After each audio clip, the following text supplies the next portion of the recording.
ইমাম হোসেনের বায়াত গ্রহণ করবে।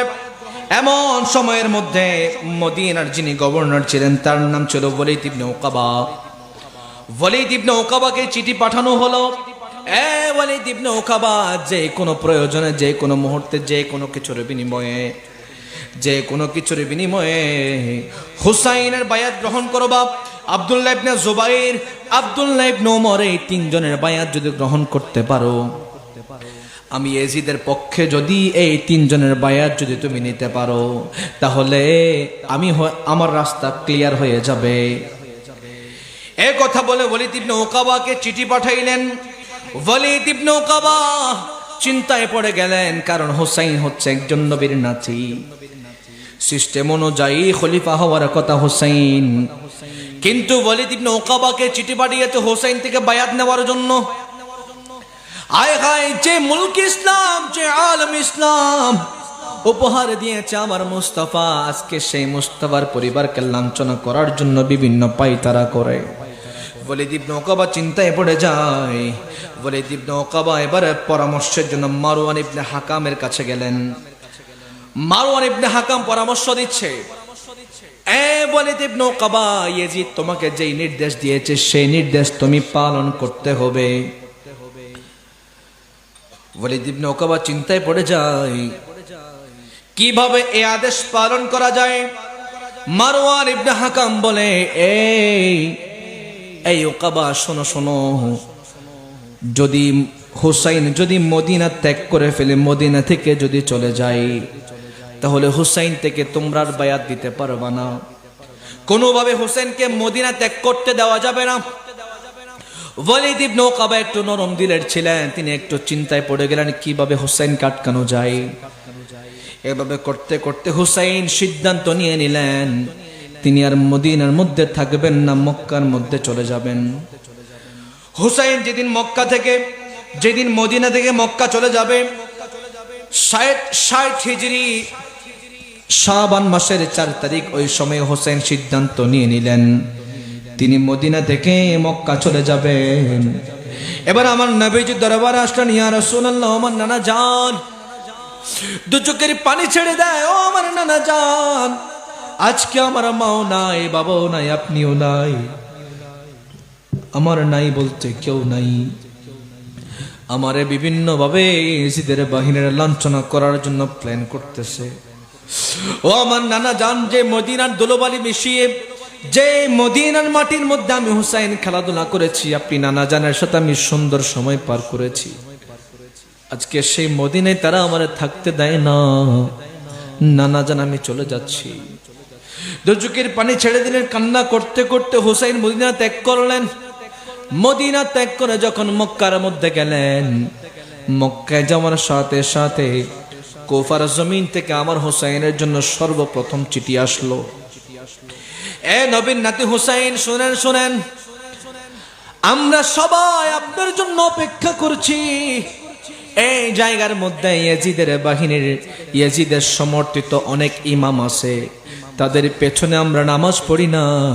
ও হুসাইন, আমরা আপনার জন্য অপেক্ষা করছি। ও নবীর নাতি, আমরা আপনার জন্য অপেক্ষা করছি। ও নবীর নাতি হুসাইন, আপনি তাড়াতাড়ি আসেন, আমরা সবাই আপনার হাতে বায়াত গ্রহণ করব। এভাবে চিঠি পাঠাইতে পাঠাইতে 53টা চিঠি পাঠাইলেন। 53টা। আখেরে যে চিঠি পাঠালেন, সেই চিঠির মধ্যে লেখা ছিল, নবীর নাতি হুসাইন, আপনি যদি না আসেন তাহলে আমরা ইয়াজিদের হাতে বায়াত গ্রহণ করে নেব। কিন্তু মনে রাখবেন, কিয়ামতের ময়দানে আমরা জানি ইয়াজিদ একজন নাহক, ইয়াজিদ সতের পক্ষে নাই, হকের পক্ষে নাই। ও নবীর নাতি হুসাইন, ইয়াজিদ তো হালাল পক্ষে নাই। আমরা আজকে হয়তোবা আপনি যদি না আসেন, আমরা ইয়াজিদের হাতে বায়াত গ্রহণ করব। কিন্তু যখন একেবারে ময়দানে মেহেশরের মধ্যে আমাদেরকে যখন নবীজির সামনে দাঁড় করিয়ে দেবে, আমরা সকলে একই সাথে বলবো, একই সাথে একই কণ্ঠে বলবো, ও ইয়া রাসূলুল্লাহ, ইয়া হাবিবাল্লাহ, আমরা আপনার নাতি হুসাইনকে বারবার চিঠি পাঠাইলাম, 53টা চিঠি পাঠাইলাম, কিন্তু হুসাইন আমাদের চিঠির জবাব দেয় নাই। হুসাইন আসে না, এই জন্য আমরা ইয়াজিদের হাতে বায়াত গ্রহণ করেছি। এই চিঠি পাওয়ার সাথে সাথে হোসেন বসা থেকে দাঁড়িয়ে গেলেন। আমার নবীজির বিজ্ঞ সাহাবী, যেই সাহাবীগুলো ছিলেন ওই জামানার মধ্যে, সবার সাথে পরামর্শ করতে লাগলেন, ও আমার নানা জানের সাহাবী, অভিজ্ঞ মানুষ, আমাকে একটু পরামর্শ দেন। ওই কুফার জমিন থেকে আমারে বারবার চিঠি পাঠায়, আমারে তারা যাওয়ার জন্য বারবার বলে, কিন্তু কুফার মানুষ তো ভালো না, কুফার মানুষের চরিত্র ভালো না, কুফার মানুষ মুহূর্তের মধ্যে তাদের ডিসিশন চেঞ্জ করতে পারে। ও আমার নানা জানের সাহাবীরা, একটু আমারে পরামর্শ দেন কিভাবে কি করা যায়। আমার নবীজি সাহাবী বিজ্ঞ মানুষ যারা সেখানের মধ্যে উপস্থিত ছিল, তারা বলে, ও নবীর নাতি হোসেন, আপনি আমার নবী, দোনো জাহানের বাদশা নবী, উম্মতে মায়ের নবী, রাসূলুল্লাহ সাল্লাল্লাহু আলাইহি ওয়াসাল্লামের নাতি। আমরা 100% শিওর না হওয়া পর্যন্ত আপনাকে যেতে দিতে পারি না। তাহলে কি করা যায়? ওই জায়গার মধ্যে ডিক্লেয়ার করে দেওয়া হলো, আপনাদের এই জায়গার থেকে কোন বান্দা আছেন খলিফা হয়ে, প্রতিনিধি হয়ে কুফার জমিনের মধ্যে যাবেন। সবাই চুপ রইলেন। মুসলিম বিন আকিল ডান হাত তুলে দিলেন, ও নবীর নাতি হোসেন, আমি যেতে চাই। সাথে সাথে সিদ্ধান্ত গ্রহণ করা হলো, ডিসিশন ফাইনাল করে দেওয়া হলো, আমার নবীর নাতি হোসেনের পক্ষে মুসলিম বিন আকিল মক্কা থেকে কুফার জমিনের মধ্যে যাবে। সেখানে তার সাথে দুইজন তার ছোট ছোট সন্তান, একজনের নাম মোহাম্মদ, আরেকজনের নাম ইব্রাহিম, একেবারে ছোট ছোট মাসুম বাচ্চা। এই দুইজনকে সহ নিয়ে মুসলিম বিন আকিল এবার রওনা করে দিলেন। যাইতে যাইতে কুফার জমিনের মধ্যে যখন গেলেন, কুফার জমিনের মধ্যে প্রবেশ করলেন, করার সাথে সাথে ডিক্লেয়ার করে দিলেন, ও কুফাবাসীরা, আমরা হোসাইনের পক্ষে, আমি হোসাইনের পক্ষে প্রতিনিধি হয়ে তোমাদের থেকে বায়াত গ্রহণ করার জন্য নিয়ে আমি আসলাম। কুফাবাসী মুসলিম বিন আকিলকে পাইলেন। মুসলিম বিন আকিলকে পেয়ে তারা আনন্দে আত্মহারা হয়ে যায়, একেবারে আনন্দ উৎফুল্ল হয়ে যায়।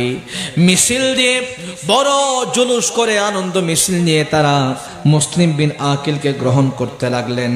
1 সপ্তাহ তিনি সেখানে অবস্থান করলেন। 1 সপ্তাহের মধ্যে 12,000 কুফাবাসী মুসলিম বিন আকিলের হাতে বায়াত গ্রহণ করেছে। কত হাজার বাবা? 12,000 কুফাবাসী, তারা সকলে মুসলমান ছিলেন। আমার নবীজির নাতি ইমাম হুসাইনের পক্ষে মুসলিম বিন আকিলের হাতে বায়াত গ্রহণ করেছেন। কত হাজার? 12,000। 1 সপ্তাহ পার হয়ে গেল। মুসলিম বিন আকিল চিন্তা করলেন, আমি যেই কাজে আসলাম তাদেরকে পরীক্ষা নিরীক্ষা করার জন্য আসলাম, আমার বুঝতে আর বাকি রইল না, তারা আমার ইমাম হোসেনকে তারা গ্রহণ করবে। যেহেতু একটা দলের মধ্যে 12,000 সৈন্য আছে, তার কি আর কোনো চিন্তা থাকতে পারে? চিন্তা থাকতে পারে না। 12,000 সৈন্য চলে আসলেন। 12,000 তার হাতে বায়াত গ্রহণ করলেন। সাথে সাথে মুসলিম বিন আকিল সকালে আমার ইমাম হুসাইনের কাছে চিঠি লিখে দিলেন, ও নবীর নাতি হুসাইন, ও নবীর খুনে পাক হুসাইন, ও জান্নাতি পুরুষদের সর্দার ইমাম হুসাইন, আপনার কাছে চিঠি লিখতেছি, আপনি একেবারে নির্দ্বিধায় নির্ভয়ে কুফার জমিনে চলে আসেন। 12,000 মুসলমান আপনার হাতে বায়াত গ্রহণ করার জন্য অপেক্ষা করতেছে। চিঠি পাঠাই দিলেন। এদিকে চিঠি পাঠাই দিলেন, সেই চিঠি ইমাম হুসাইনের পাকের দরবারে পৌঁছে গেল। এদিকে কুফার জমিনের মধ্যে ইয়াজিদ নজর দিলেন, দেখা যায় 12,000 সৈন্য, 12,000 মুসলমান আমার ইমাম হুসাইনের পক্ষে মুসলিম বিন আকিলের হাতে বায়াত গ্রহণ করেছে। এই কথা শুনে ওই জায়গার মধ্যে, ওই কুফার জমিনের মধ্যে যিনি গভর্নর ছিলেন, তার নাম ছিল নোমান ইবনে বশির। নোমান ইবনে বশিরের বিপক্ষে, নোমান ইবনে বশিরের জন্য অভিযোগ লিখে আব্দুল্লাহ ইবনে হাজরামি নামক এক ব্যক্তি ইয়াজিদের কাছে চিঠি লিখে, ও ইয়াজিদ শুনেন, একটু মনোযোগ দিয়ে শুনেন। নোমান ইবনে বশির কুফার গভর্নর, কিন্তু কুফার গভর্নর থাকা অবস্থায় প্রায় 12,000 সৈন্য ইমাম হুসাইনের হাতে বায়াত গ্রহণ করতেছে। আপনি যদি নোমান ইবনে বশিরকে যদি আপনি পরিবর্তন না করেন, স্থানান্তর না করেন, তাহলে আপনি কুফার নিয়ন্ত্রণ হারিয়ে ফেলবেন। কুফার নিয়ন্ত্রণ আপনি হারিয়ে ফেলবেন যদি আপনি এই সিস্টেমটা যদি না করেন, আপনি যদি কঠোর শাসক যদি না পাঠান, তাহলে আপনি আর কুফার জমিনে ঢুকতে পারবেন না। কারে চিঠি পাঠাইলো?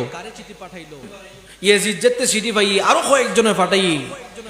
ইয়াজিদ যখন চিঠি পাইলেন, সাথে সাথে সে কুফার দিকে নজর দিলেন, সাথে সাথে নোমান ইবনে বশিরকে চেঞ্জ করে ফেললেন। ওই জায়গার মধ্যে একজনকে গভর্নর হিসেবে পাঠাইলেন। ওই কুলাঙ্গারের নাম ছিল উবাইদুল্লাহ ইবনে জিয়াদ। নাম তো শুনেছেন আপনারা। উবাইদুল্লাহ ইবনে জিয়াদ এত কঠিন, এত মারাত্মক, এত খারাপ ধরনের শাসক ছিলেন যে উবাইদুল্লাহ ইবনে জিয়াদ ক্ষমতার লোভে, ক্ষমতার জন্য যদি মানুষের রক্ত খাওয়া প্রয়োজন থাকতো, তাহলে সে মানুষের রক্ত পর্যন্ত পান করত। ইয়াজিদ এবার পাঠাইলো কারেন? উবাইদুল্লাহ ইবনে জিয়াদকে। উবাইদুল্লাহ ইবনে জিয়াদ গভীর রজনীতে ছদ্মবেশে কুফার জমিনের মধ্যে ঢুকে গেলেন। কুফার মানুষেরা মনে করলেন ইমাম হুসাইন আসছে। তারা সবাই একেবারে ডাক ঢোল পিটিয়ে সুন্দরভাবে গ্রহণ করলেন, সংবর্ধনা দিয়ে গ্রহণ করলেন। উবাইদুল্লাহ ইবনে জিয়াদ গভর্নর অফিসের মধ্যে গেলেন। ওই দিন রাতে সেখানে ছিলেন। এর পরের দিন তিনি ঘোষণা করতে লাগলেন, এই কুফাবাসীরা তোমরা কে আছো শোনো, তোমরা মুসলিম বিন আকিলের হাতে বায়াত গ্রহণ করেছো। তোমাদের জানের ভয় যদি থাকে, তোমাদের পরিবারের পরিজনের জানের ভয় যদি থাকে, তাহলে তোমরা আজকে সে বায়াত ত্যাগ করবা। তোমরা আজকে হোসেনের বায়াত ত্যাগ করবা, মুসলিম বিন আকিলের বায়াত ত্যাগ করবা, না হলে তোমাদের পরিবার পরিজনকে ছন্ন বিচ্ছিন্ন করে ফেলবো।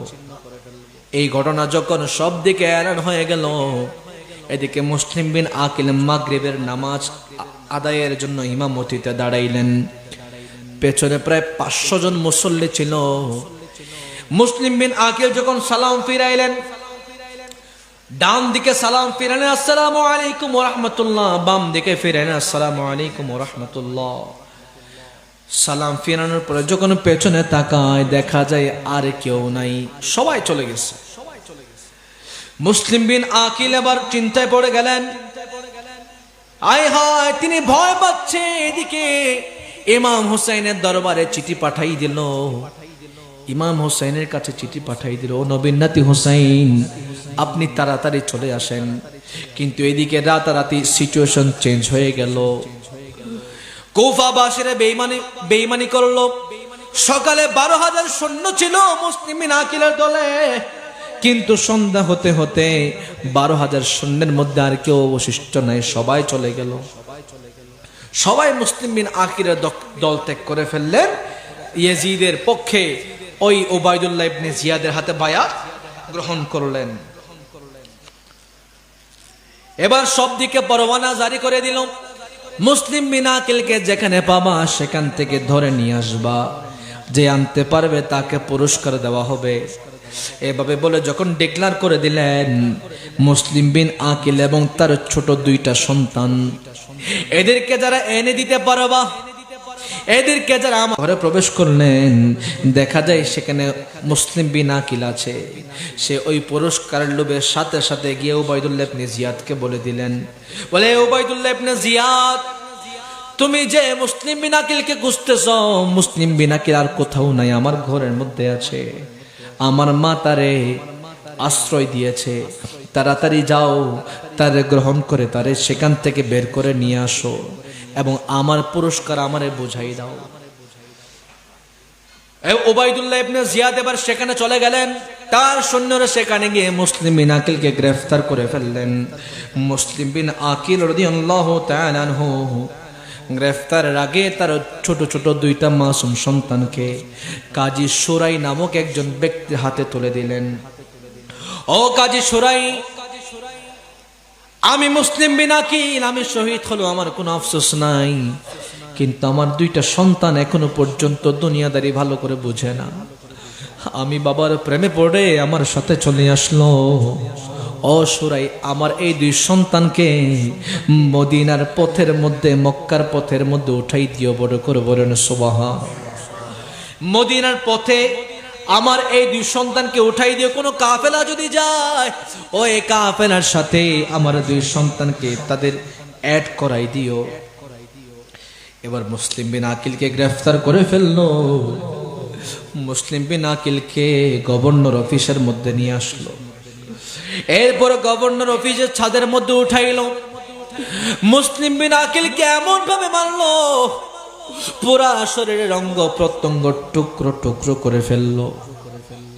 টুকরো টুকরো করে উবাইদুল্লাহ ইবনে জিয়াদ আমার মুসলিম বিন আকিলের মাংসগুলো হাতে নিয়ে বলে, এই দেখো দেখো মুসলিম বিন আকিলকে যারা পদাঙ্ক অনুসরণ করেছো, তোমাদের মধ্যে কেউ যদি হুসাইনকে ভালোবেসে থাকো, আমি উবাইদুল্লাহ ইবনে জিয়াদ যদি পরিচয় জেনে যাই, তাহলে তোমাদেরও এই অবস্থা হবে। এইদিকে মুসলিম বিন আকিলকে যে মহিলা জায়গা দিয়েছিল, সে মহিলাকেও নিয়ে আসলো। সে মহিলাকেও মারাত্মকভাবে শহীদ করে দিল। এবার বাকি রইল মুসলিম বিন আকিলের ছোট ছোট দুই সন্তান। একটার নাম ছিল ইব্রাহিম, একটার নাম ছিল মুহাম্মদ। উবাইদুল্লাহ ইবনে জিয়াদ ডিক্লেয়ার করলেন, যে ব্যক্তি মুসলিমের এই দুই সন্তান ইব্রাহিম এবং মুহাম্মদকে নিয়ে আসতে পারবে, তাদেরকে স্পেশাল পুরস্কার দেব। সব দিকে এলান হয়ে গেল, ছোট ছোট বাচ্চা, এদেরকে যদি তোমরা পাও সাথে সাথে নিয়ে আসবা, পুরস্কার দেব পুরস্কার। কুফাবাসীরা ছিল লুবি লুবি। তারা এবার সব দিকে বিভিন্ন অভিযান প্রেরণ করতেছেন, কোথায় পাওয়া যায় এই দুই সন্তানকে। এদিকে কাজী সুরাই তার ভাইয়ের মাধ্যমে মুসলিম বিন আকিলের দুই সন্তানকে মদিনার কাফেলার সাথে অ্যাড করে দেওয়ার জন্য নিয়ে গেলেন। দেখা যায় ওই সময় ওই কাফেলটা সেই জায়গা ত্যাগ করে ফেলেছে। এবার দুই সন্তানকে বলে, ও সন্তান, যাও যাও, এই রাস্তা দিয়ে যাও। এই রাস্তা দিয়ে যদি তোমরা কতটুকু যাও, তাহলে তোমরা তাদেরকে খুঁজে পাবা।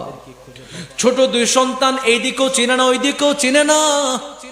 যাইতে যাইতে কত দূর যখন গেলেন, দেখা যায় তারা রাস্তা হারিয়ে ফেললো।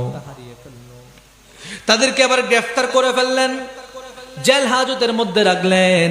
জেল হাজতের যিনি প্রহরী ছিলেন, তিনি আহলে বাইতকে বড্ড বেশি মোহাব্বত করতেন, বড্ড বেশি ভালোবাসতেন। তিনি ওই দুই সন্তান, মাসুম সন্তান, নূরানী সন্তান, আওলাদ রাসূল, এই দুই একেবারে ছোট ছোট সন্তান, তাদেরকে দেখে ওই জেল হাজতের প্রহরীর বড় মায়া লেগে গেল। যখন বুঝতে পারলেন এই দুই সন্তান মুসলিম বিন আকিলের, ওই প্রহরী নিজের জীবনের ঝুঁকি নিয়ে মুসলিম বিন আকিলের দুই সন্তানকে জেল থেকে বের করে দিলেন। বের করে দেওয়ার পরে ওই ওই ওই জেল হাজতের যিনি প্রহরী ছিলেন, তিনি বলতেছে, এই মাসুম বাচ্চা নবীর আওলাদ, এই আংটিটা তুমি রাখবা, এই আংটিটা তুমি রাখবা, অমুক জায়গার মধ্যে যাবা। ও এই জায়গার যিনি কোতোয়াল, তিনি হচ্ছেন আমার বড় ভাই। আমার বড় ভাইকে যখন এই আংটিটা দেখাবা, আমার বড় ভাই বুঝতে পারবে আমি তোমাদেরকে পাঠিয়েছি। এ আওলাদ রাসূল, এ মুসলিম বিন আকিলের সন্তানা মুহাম্মদ এবং ইব্রাহিম, তোমরা তাড়াতাড়ি যাও যাও যাও, দেরি করা যাবে না। ওই উবাইদুল্লাহ ইবনে জিয়াদ বড্ড খারাপ মানুষ, তোমাদেরকে যদি পায় টুকরো টুকরো করে ফেলবে, তাড়াতাড়ি যাও যাও, এই কথা বলে বের করে দিলেন। তারা সেখান থেকে তারা রাস্তা রওনা করলেন। পুরা রাত তারা সফর করলেন, ভ্রমণ করলেন, হাঁটতে লাগলেন। সকালে উঠলেন, একটু একটু আলো হলো। তারা মনে করলো তারা মদিনার মধ্যে চলে এসেছে। ছোট ভাই বলে, ভাই হয়তো আমরা মদিনায় চলে আসলাম, আমরা হয়তো নিরাপদ জায়গার মধ্যে চলে আসলাম। বড় ভাই বলে, ও ছোট ভাই দেখো, এই জায়গায় তো আমরা রাতে তো এই জায়গা থেকে রওনা করেছিলাম। বলে, হ্যাঁ, আমরা তো এখান থেকে রওনা করেছিলাম। তারা পুরো রাত সফর করেছে, পুরো রাত হেঁটেছে। সকালে উঠে দেখে রাতে যেখান থেকে গমন করেছে এখনো সেখানেই থেকে গেল।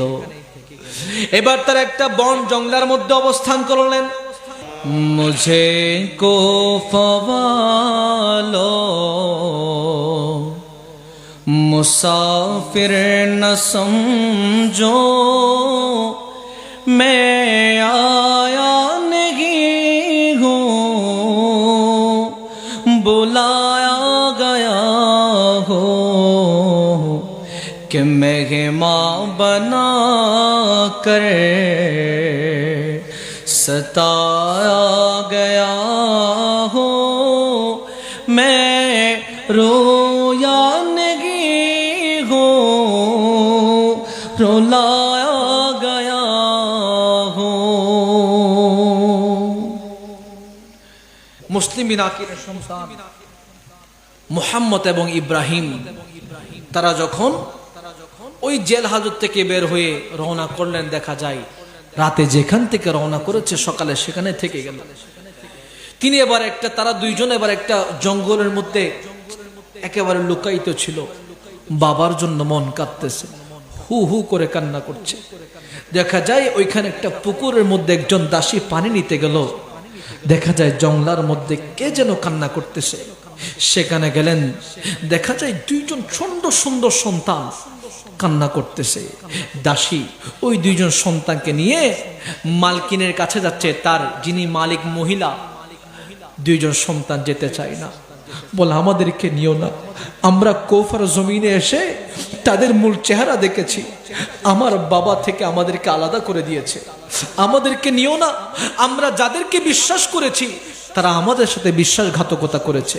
ওই দাসী বলে চিন্তা করিও না ও মাসুম বাচ্চারা, চিন্তা করার কোনো কারণ নাই, আমার মালকিন তিনি ভালো। যখন নিয়ে গেলেন, দেখা যায় দুইজন ফুটফুটে সন্তান, তাদের পরিচয় জানতে চাইলেন। ওই মহিলা বুঝতে পারলেন এই দুইটা সন্তান হচ্ছে মুসলিম বিন আকিলের সন্তান, যাদেরকে খোঁজার জন্য ওই উবাইদুল্লাহ ইবনে জিয়াদ অলরেডি পুরস্কার ঘোষণা করে দিয়েছে। এবার মুসলিম বিন আকিলের ওই দুই সন্তান ওই মহিলার কাছে যখন গেলেন, মহিলা বলে এই মাসুম বাচ্চা তোমরা চিন্তা করতে হবে না, তোমরা আমাকে তোমাদের মায়ের মতো মনে করতে পারো, আমি আহলে বাইতকে ভালোবাসি, আমি হুসাইনকে ভালোবাসি, তোমরা আমার কাছে একেবারে 100% নিরাপদ। ওই ঘরের মধ্যে তোমাদেরকে লুকিয়ে রাখলাম, ওই ঘরের মধ্যে তোমাদেরকে রাখলাম, সেখান থেকে আমি যতক্ষণ বলবো না সেখান থেকে তোমরা বের হবা না, আমি যতক্ষণ বলবো না সেখান থেকে তোমরা বের হবা না। ওই দুই সন্তান সেখানের মধ্যে ছিলেন। ওই মহিলা সময়ে সময়ে খাবার পৌঁছাই দেয়। সুযোগ যখন হবে দুইজন সন্তানকে মদিনার দিকে নিয়ে যাবে। ওই দুই সন্তান যখন গভীর ঘরের মধ্যে ছিলেন, ওই মহিলার স্বামীর নাম ছিল হারেস। এই হারেস অলরেডি পুরা দিন ক্লান্ত হয়ে গিয়েছে এই দুইটা সন্তানকে খোঁজার জন্য। এই দুইটা সন্তানকে খুঁজে বের করে উবাইদুল্লাহ ইবনে জিয়াদের হাতে দিবেন এবং মোটা অঙ্কের টাকা সে গ্রহণ করবে। সব দিকে ডিক্লার হয়ে গেল, যেখানে পাবে সেখান থেকে নিয়ে যাবে। হারেস তার ঘোড়া দৌড়াইতে দৌড়াইতে ঘোড়া অলরেডি মারা গেল। ক্লান্ত হয়ে হারেস যখন ঘরের মধ্যে এসে খাওয়া দাওয়া করে যখন শুইলেন, দেখা যায় দুইটা মাসুম বাচ্চা হু হু করে কান্না করতেছে। হারেস বলে বিবি আমাদের তো কোনো ছোট সন্তান নাই, কান্না করে কে? হারেসের বিবি বলে ও স্বামী আপনি ঘুমান, এগুলো আমাদের ঘরের কোনো সন্তান নয়, হয়তো পাশের ঘরে। হারেস বলে বিবি আমারে তুমি শিখায়ও না, আমি বুঝতেছি এই দুইটা সন্তানের আওয়াজ আমার ঘর থেকে আসতেছে। এই কথা বলে হারেস তার রুম থেকে বের হয়ে যখন পেছনের কামরার মধ্যে যায়, দেখা যায় দুইটা সন্তান হু হু করে কান্না করতেছে। হারেস বলে এই দুইটা সন্তানকে খোঁজার জন্য আমি পুরো দিনে পাগল পারা হয়ে গেলাম, আমার উটটা পর্যন্ত আমার ঘোড়াটা পর্যন্ত মারা গেল। এই দুই সন্তানকে যদি আমি এখন উবাইদুল্লাহ ইবনে জিয়াদের হাতে দিয়ে আমাকে অনেক বেশি পুরস্কার দেবে, তার স্ত্রী হারেসের কদমের মধ্যে পড়ে যায়। ও হারেস একটু শুনে রাখো, এরাও মুসলমান আমরাও মুসলমান, এরা দুইজন মুসলিম বিন আকিলের সন্তান, মুসলিম বিন আকিল এখানে হুসাইনের পক্ষে এসেছিল। এই আমার স্বামী হারেস, তাদেরকে মারো না, তাদেরকে যদি না মারো হয়তো বা তুমি দুনিয়ার জমিনে তেমন কোনো ধন সম্পদ পাবা না, কিন্তু তুমি মারা যাওয়ার সাথে সাথে আমার মুস্তাফার সুপারিশে তুমি হয়ে যাবা জান্নাতি। এই কথা যখন বললেন হারেস বলে, বিবি আমারে শেখায়ও না, আমারে এত কথা বলা যাবে না, আমারে এত কিছু বলা যাবে না। হারেস এবার দুই সন্তানকে নিয়ে নিয়ে যাচ্ছিল। বিবি যখন বারবার পা ধরে রাখে, হারেস তার বিবিকে মেরে ফেললো। তার দুই সন্তান, হারেসের দুই সন্তান যখন হারেসের কাজের মধ্যে বাধা দেয়, হারেস তার দুই সন্তানকেও মেরে ফেললো। এবার তার ওই যে বাকি রয়ে গেল মুসলিম বিন আকিলের দুই সন্তান, একটার নাম ইব্রাহিম, একটার নাম মোহাম্মদ। সেই চিন্তা করলো, আমি যদি এই দুই সন্তানকে জীবিত অবস্থায় নিয়ে যাই, হয়তোবা পথের মধ্যে অন্য কেউ আমার থেকে তাদেরকে নিয়ে ফেলতে পারে। এই কথা চিন্তা করে উবাইদুল্লাহ ইবনে জিয়াদের ওই অনুসারী হারেস বলে, এই মুসলিম বিন আকিলের সন্তান, তোমাদেরকে এখন কতল করে দেব, তোমরা ডিসিশন নাও কারা আগে মারবো। আই হাই হাই, ছোট সন্তান। বড় ভাই বলতেছে, এই হারেস, আগে আমার ছোট ভাইকে মারিও না, সে আমার কত সহ্য করতে পারবে না, আগে আমাকে মেরে ফেলো। ছোট ভাই বলে, ভাই আপনি সব সময়, আমি আপনার সব কথা শুনেছি, কিন্তু আজকে আমি আপনার কোনো কথা শুনবো না, আজকে প্রয়োজন আমাকে আগে মারবে তারপর আপনাকে। এইভাবে বলতে বলতে বলতে বলতে হারেস ওই দুই সন্তান, মাসুম সন্তান, দেখলে মায়া লাগে, নূরানী সন্তান, তাদের শরীর থেকে গর্দান আলাদা করে ফেলে। নাউজুবিল্লাহ বলেন না। তারাও মুসলমান ছিল, তারাও মুসলমান ছিল, তারাও ওয়াক্ত মতো নামাজ পড়েছিল, কিন্তু তাদের গলার নিচ দিয়ে ঈমান যায়